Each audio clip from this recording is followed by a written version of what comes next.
شو اسم اخوك؟ علي. وانت شو اسمك؟ انا مصطفى. مصطفى؟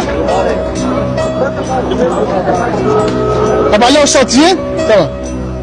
يعني ما اريد شيء بس اريد اسمع خبر عنه والدته وكل شيء ما اريد بعد، حتى لو ما نريد يعني، حتى لو ما اريد ارجع البيت بس اريد اسمع خبر عن والدتي، اريد اسمع صوتها، مشتاق لها كلش. ما اقدر يعني بدي اسولف وياكم ومختنق والله عبره يعني ما اقدر.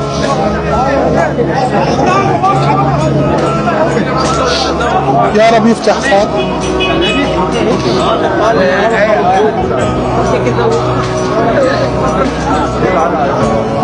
هو اسمه علي قلت لي؟ اسمع لي.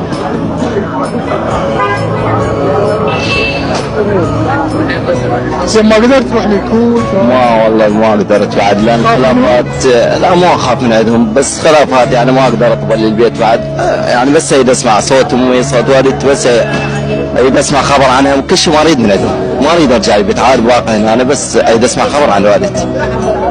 الو الو. شلونك حبيبي علاوي؟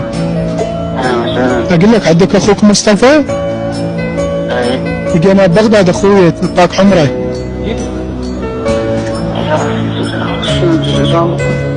ها؟ سلامات.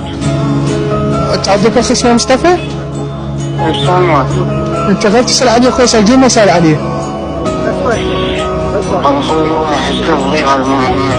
شلون؟ هو هناك يشتغل. هناك يشتغل انت غير متعارك وياه؟